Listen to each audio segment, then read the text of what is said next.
हे भाजप संपवलं लागलं. भाजप या राज्यातलं संपन तर फक्त देवेंद्र फडणवीस. ना पैसा, ना तगडा PR, ना कुणी गॉडफादर, ना कुठली मोठी यंत्रणा, तरीही या माणसानं महाराष्ट्राला हादरवून सोडणाऱ्या सभा आणि इतिहासात कायमचं नाव कोरलं जाईल अशी आंदोलनं केली आहेत.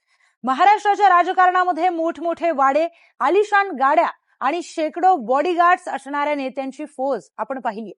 पण एका साध्या मातीच्या घरात राहणारा माणूस जेव्हा एक बोट उंचावतो तेव्हा सत्ताधाऱ्यांनाही घाम फुटतो.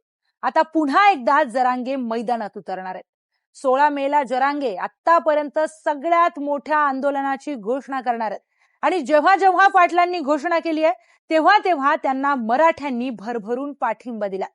पण जरांगे पाटील दरवेळी राज्यव्यापी आंदोलनं कशी करतात, त्यांची आंदोलनं इतकी मोठी का होतात, आणि सगळ्यात महत्वाचा प्रश्न जो सातत्याने विचारला जातो की जरांगेंच्या आंदोलनाला पैसा कुठून येतो, त्याचा सविस्तर आणि सखोल आढावा या व्हिडिओतून घेणार आहोत.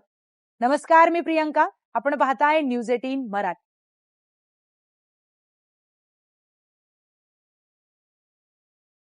जरांगे पाटलांचा प्रवास एखाद्या चित्रपटाच्या स्टोरीपेक्षा कमी नाहीये.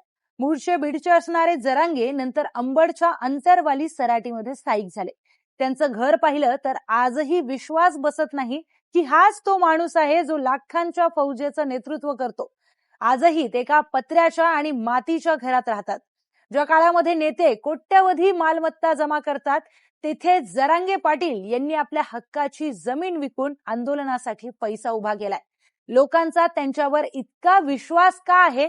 कारण त्यांनी स्वतःसाठी कधीच काही मागितलं नाही. माझ्या समाजाचं पोरग साहेब झालं पाहिजे ही एकच जिद्द त्यांना स्वस्थ बसू देत नाहीये. त्यांचा हाच निस्वार्थीपणा आज मराठा समाजाच्या काळजाला भिडलाय. पण मग कुठलीही मोठी राजकीय पार्श्वभूमी नसताना जरांगे पाटील इतकी माणसं गोळा कशी करतात? त्यांचं उत्तर आहे जरांगे यांच्या विकेंद्रीकरण धोरणावर. आंदोलनाची तारीख जाहीर करण्यापूर्वी जरांगे पाटील स्वतः आणि त्यांचे सहकारी प्रत्येक वाडी वस्तीवर पोहोचतात. थेट संवाद साधून लोकांच्या मनातली धग जिवंत ठेवतात. अंतरवाली सराटी हे जरी मुख्य केंद्र असलं तरी महाराष्ट्राच्या प्रत्येक जिल्ह्यामध्ये आणि तालुक्यामध्ये शिस्तबद्ध समन्वयक नेमलेले आहेत. आणि यामध्ये कोणताही भ्रष्टाचार नाही, फक्त समाजासाठी काम करण्याची भावना आहे असे लोक सांगतात.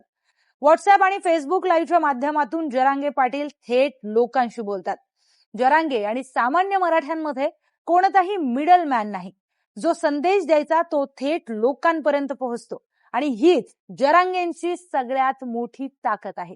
आता सगळ्यात मोठा प्रश्न आहे जो विरोधक नेहमी विचारतात, जरांगेंच्या आंदोलनाला नेमका पैसा कुठून येतो? तर याचं उत्तर कोणत्याही कॉर्पोरेट फंडिंग मध्ये नाही, मराठा लोकवर्गणीमध्ये आहे.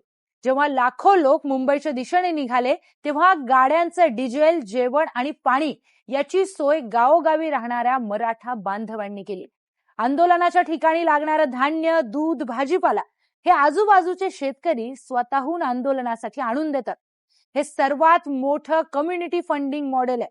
अनेक तरुणांनी आपली कमाई, महिलांनी आपले दागिने आणि शेतकऱ्यांनी आपल्या पिकाचा हिस्सा जरांगेंच्या आंदोलनासाठी दिलाय. आपापल्या गोदापट्ट्यातील गावातील लोक वेळोवेळी मदत करतात असं जरांगेंनी अनेकदा सांगितलंय.